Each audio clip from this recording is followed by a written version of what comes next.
ओम श्री शक्ति नमः। ओम श्री शक्ति नमः। नमः। यति यति के अंत्येष्टि क्रम की दशा पर्यंत विधि का वर्णन। वामदेव जी बोले, जो मुक्त यति यति हैं उनके शरीर का दाह क्रम नहीं होता, मरने पर उनके शरीर को गाड़ दिया जाता है। यह मैंने सुना है। मेरे गुरु कार्तिकेय, आप प्रसन्नता पूर्वक कार्तिकेय उस अंत्येष्टि क्रम का मुझसे वर्णन कीजिए, क्योंकि तीनों लोकों में आपके सिवा दूसरा कोई इस विषय का वर्णन करने वाला नहीं है। भगवान शंकर नंदन, जो पूर्ण ब्रह्म अहम भाव का आश्रय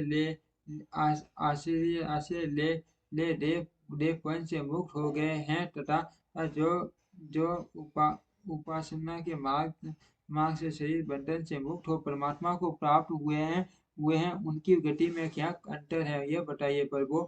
मैं आपका शिष्य हूँ, इसीलिए अच्छी तरह विचार करके प्रश्नतापूर्वक मुझे इस विषय का वर्णन कीजिए। इस करने का जो कोई यदि समाधिस्थ हो, शिव के चिंता पूर्वक अपने शरीर का परित्याग करता है, वह यदि मान धीर हो तो परिपूर्ण शिव रूप हो जाता है। किंतु यदि कोई ऋषि होने के कारण समाधि लाभ नहीं कर पाता, तो इसके लिए उपाय बताता हूँ, सावधान होकर सुनो। वेदांत वाक्यों से ज्ञाता ज्ञान और ज्ञेय, इन तीन पदार्थों का परिज्ञान होता है। उसे गुरु के मुख से सुनकर यदि यम यम नियमादि रूप योग का अभ्यास करे, उसके करते हुए वह बल्ली बौद्धि ही शिक्ष के ध्यान में तत्पर रहे, उन्हें उसे नित्य नित्य पूर्वक जप और अर्थ चिंतन में मन को लगाए रखना चाहिए। यदि देह की दुर्बलता के कारण देवता धारण करने में अटल निष्काम भाव से शरीर का स्मरण करके अपने जीन त्याग दे, तो भगवान सदाशिव के अनुग्रह से नंदी के विख्यात 5 आदि भावित देवता आते हैं। उनमें से अभिमानी कोई जटी पुंज, कोई उत्तरायण का प्राणी अनुग्रह। समझ में नहीं आ रहा, आगे बताओ, समझ सकता हूँ। लोग को जाते और वहाँ यथोक्त भोगों का उपभोग करके वे जीव पुण्यशील होने पर पुण्य मनुष्य लोक में आते हैं तथा पूर्ववत जन्म ग्रहण करते हैं। इनके सिवा जो उत्तर मार्ग के 5 देवता हैं, वे भूतल से लेकर उद्धव लोक तक मार्ग को 5 भागों में विभक्त करके यति को साथ ले कर्मस अग्नि आदि के मार्ग में होते हुए उसे सदाशिव के धाम में पहुंचाते हैं। वहाँ दिवाली देव महादेव के चरणों में प्रणाम करके लोका अनुग्रह के क्रम में ही लगाए गए वे अनुग्रह आकर देवता उन सदाशिव के पीछे खड़े हो जाते हैं।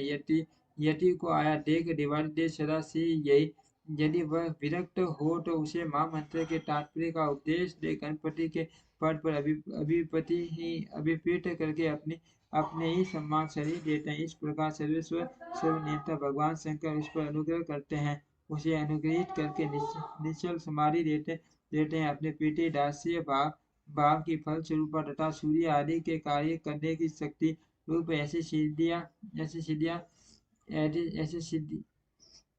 प्रदान करते हैं जो कहीं अवरुद्ध नहीं होती। साथ ही वे जगत गुरु शंकर उस यति को वह परम मुक्ति देते हैं, जो ब्रह्मा जी की आयु समाप्त होने पर भी वे पुनरावृत्ति के चक्कर से दूर रहती हैं। अतः यही समष्टि मान संपूर्ण ऐश्वर्य को युक्त पद है, और यही मोक्ष का राजमार्ग है, ऐसा वेदांत शास्त्र का निश्चय है। जिस समय यति मरना संपन्न और शरीर से शिथिल हो जाए, उस समय उसे श्रेष्ठ संप्रदाय वाले यति ठीक से दिखाई दे रहा, आगे जा समझ सकते हैं।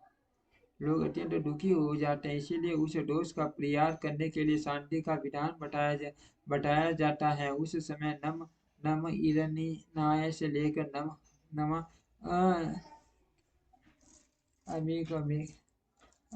अमीवर तक के मंत्र का विनीत स्थित होकर जप करे। फिर अंत में ओंकार का जप करते हुए मिट्टी से देव जनक की पूर्ति करे। मुनिवर ऐसा करने से उस दोष की शांति हो जाती है। अब सन्यासी के शिव के संस्कार की विधि बताते हैं। पुत्र या शिष्य आदि को चाहिए कि यति के शरीर का यटोसी रीति से उत्तम संस्कार करे। ब्राह्मण मैं कृपा पूर्वक संस्कार की विधि बता रहा हूँ, सावधान होकर सुनो। पहले यति के शरीर को सूर्य जल से नहला कर पुष्प आदि से उसकी पूजा करे। पूजन के समय श्री रुद्र संबंधी शम का दयाय और नमा का दयाय का पाठ करके रुद्र रुद्र सूक्त का उच्चारण करे। उसके आगे आगे संघ की स्थापना करके संघ स्थल जल से पेटी यति के शरीर का अभिषेक करे। सिर पर पुष्प रख कर प्रणव द्वारा उसका मार्जन करे। पहले के कौपीन आदि को हटाकर दूसरे के नवीन कौपीन आदि धारण कराए। फिर विधि पूर्वक उसके सारे अंगों में भस्म लगाए। विधिवत त्रिपुंड लगाकर सिंदूर द्वारा तिलक करे। फिर फूलों और मालाओं से उसके शरीर को अलंकृत करे। साथ ही कंठ मस्तक कलाई और कानों में क्रमश रुद्राक्ष की मालाओं के आभूषण मंत्रोच्चारण पूर्वक धारण कराकर उन सब अंगों को सुशोभित करे। फिर धूप देकर उसे शरीर को उठाए और विमान के ऊपर रखकर ईशानानी पंच रमणीय रथ पर स्थापित करे। आदि में ओंकार से युक्त 5 सद्योजातादि ब्रह्म मंत्रों का उच्चारण करके सुगंधित पुष्पों और मालाओं से उस रथ को सूजित करे। फिर नृत्य वाद्य तथा ब्राह्मणों को वेद मंत्रोच्चारण की ध्वनि के साथ ग्राम की प्रदक्षिणा करते हुए उस पेड़ को बाहर ले जाए। तदनंतर साथ गए हुए वे सब यति गार के पूर्व या उत्तर दिशा में पवित्र स्थान में किसी पवित्र वृक्ष के निकट देव यजन करता और खोदे। उसकी लंबाई संन्यास की दंड के बराबरी होनी चाहिए। फिर पंद्रह तथा व्यावटी मंत्रों से उस स्थान का प्रोक्षण करके वही कर्मश समी के पत्र और फूल बिछाए। उनके ऊपर उत्तराग कुश बिछाकर उस पर योग पीठ रखे। उसके ऊपर पहले कुश बिछाए। कुशों के ऊपर मृग शर्म तथा उसके भी ऊपर वस्त्र बिछाकर प्रणव सहित सोजातादि पंचाक्षर मंत्रों का पाठ करते हुए पंच व्याव द्वारा उस सब का प्रोक्षण के 50 रुद्र सूक्त एवं प्रणव का उच्चारण करते हुए संघ के जल से उसका अभिषेक करके उसके मस्तक पर फूल डाले। शिष्य आदि संस्कार करता पुरुष वहां गए हुए मर्त यति के अनुकूल भाव रखते हुए ये शिव का चिंतन करता रहे। तदनंतर ओमकार का उच्चारण और सरस्वती वासन करके उस शव को उठाकर गंगे के भीतर योग भाषण पर इस तरह बिठाए जिससे उसका मुख पूर्व दिशा की ओर रहे। फिर संदन पुष्प से अलंकृत करके उसे धूप और गूगल की सुगंध दे। इसके बाद विष्णु अवयमित रक्त समय ऐसा कहकर उसके दाहिने हाथ में दंड दे और प्रजापति न वेद टांटियो इस मंत्रों को पढ़कर बाएं हाथ में जल सहित कमंडल अर्पित करे। फिर ब्रह्म ज्ञान प्रथम इस मंत्र उसके मस्तक का स्पर्श करके दोनों पायों को स्पर्श पूर्वक रुद्र सूक्त जप करे। तत्पश्चात माँ नष्टो मूट इत्यादि 4 मंत्रों को पढ़कर नारियल के द्वारा यति के शव के मस्तक का भेदन करे।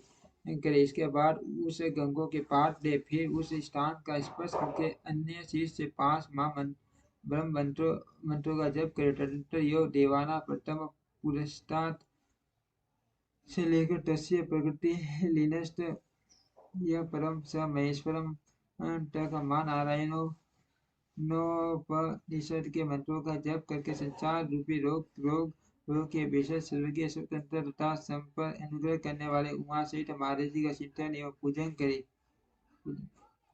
यो है एक हाथ उसे और 2 हाथ लंबे चौड़े एक पीठ का मिट्टी के द्वारा निर्माण करे। फिर उसे गोबर से लिपे व मिट्टी चौकोर होनी चाहिए। उसके मध्य भाग में उमा महेश्वर को स्थापित करके गंध अक्षत सुगंधित पुष्प बिलपत्र और